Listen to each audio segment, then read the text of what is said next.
আসসালামু আলাইকুম আমার প্রিয় ভাই বোনেরা, আপনারা সবাই কেমন আছেন? আমি আপনাদের বোন আল্লাহর রহমতে ভালো আছি। তো চলে গিয়েছিলাম আজকে বিকাশ বাজার ঘাটে। এই মাসের মাছ কেনার দরকার ছিল, সেই মাছগুলো কিনে নিয়ে আসলাম। তো সাথে নিয়ে গিয়েছিলাম আমার বোনের ছেলে। কারণ একা তো ঘাটে যাওয়া যায় না, ঘাটে ভীষণ প্রচুর পরিমাণে মানুষ ভিড় থাকে এই জন্যে। তো আমি এখানে কিনে নিলাম তত্ত্বাবধান থেকে একটা রুই মাছ, একটা পাঙ্গাস মাছ, আর আর অনেক মাছ কিনেছি যেগুলো আমার পছন্দ হয়েছে। ওরকম অনেক মাছই কিনে নিয়েছি। তো মাছ কিনে দেখা গেছে ওই মাছ দুইটা একটু বেশি বড়, ওই জন্য ওই মাছ দুইটা ওই কাকাকে দিয়ে কেটে নিয়ে আসলাম। এরকম অনেক বটি নিয়ে বসে আছে ওনারা।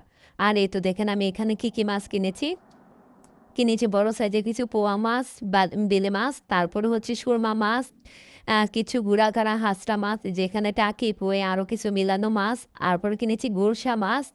আর কিনেছি আমার মাদিনার, কে তো আপনারা সবাই চেনেন কম বেশি, ছোট্ট একটা বুড়ি, ওই বুড়ির জন্য কিছু পরিমাণে শিং মাছ। আর হচ্ছে আর আর কিনেছিলাম এই যে ছোট ছোট চেওয়া মাছ, এগুলো চচ্চড়ি করে খেতে খুব ভালো লাগে। আর কিনেছি বড় বড় দেখে বড় সাইজের, ওই যে দেখেন বেলে মাছ। এই মাছগুলো দুল দুল দিয়ে খেতে পোড়া পোড়া খেতে বর্ষার দিনে খুব ভালো লাগে। তার জন্য আমি এই মাছগুলো কিনে নিয়েছি। আর এই মাছগুলো এখন সবগুলো মাছ সুন্দর করে ধুয়ে বেছে কেটে কুটে পরিষ্কার করতে আমার সারাদিন লাগবে, যার জন্য আজকে আর সারাদিনে কোনো ভিডিও আপলোড করতে পারবো না ভাই বোনেরা। আর এখানে কিছু পরিমাণ সবজিও নিয়ে আসছিলাম।